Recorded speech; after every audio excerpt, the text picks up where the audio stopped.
शाज़िया जैसे ही कमरे में आएगी, ये देखकर हैरान रह जाएगी कि ज़ारा एक दफ़ा फिर मुसल्ले पर बैठी दुआएं मांग रही है।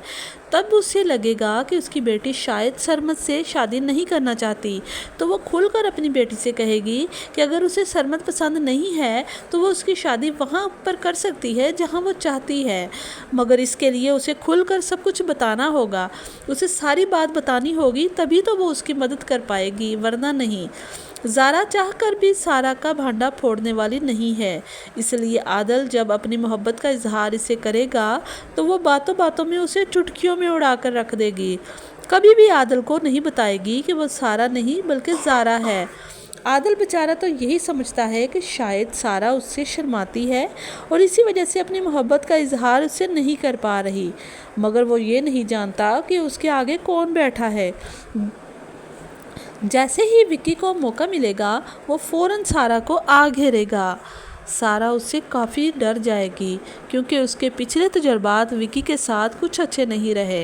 विक्की ने हमेशा ही उसे नुकसान पहुंचाने की कोशिश की है, यहाँ तक कि विक्की उस पर यह राज खोल देगा कि वो जानता है वो दोनों जुड़वा बहनें हैं और वो ज़ारा है या सारा, ये बात उसे बता दे। और वो यहाँ पर अकेली क्यों घूम रही है, आज उसके साथ सरमद क्यों नहीं है। ज़ारा जो कि सारा है ये सुनकर काफ़ी परेशान हो जाएगी, मगर खुद को हौसला देगी और विक्की से दो टोक बात करेगी कि अगर वो उसके सामने दोबारा आया तो उससे बुरा कोई नहीं होगा। नाना मियाँ को तो पहले ही से शक था कि जो लड़की उनके घर में रह रही है वो ज़ारा की डुप्लीकेट है। सरमद से भी वो काफ़ी दफ़ा इस बारे में बात कर चुके हैं, मगर सरमद उनकी बात को मजाक में उड़ा देता है।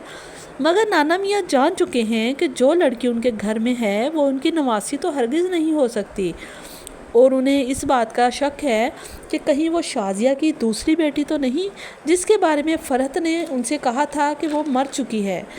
कहीं ऐसा तो नहीं कि मज़हर के साथ साथ यहाँ पर सारा भी ज़िंदा हो। ये बताकर वो सबको इम्तिहान में नहीं डालना चाहता था, पहले वो ख़ुद तस्दीक करना चाहता था और इसके लिए वो जाकर सब कुछ मालूम करना चाहता है। वीडियो पसंद आए तो वीडियो को लाइक करें और मेरे चैनल को सब्सक्राइब करें। शुक्रिया।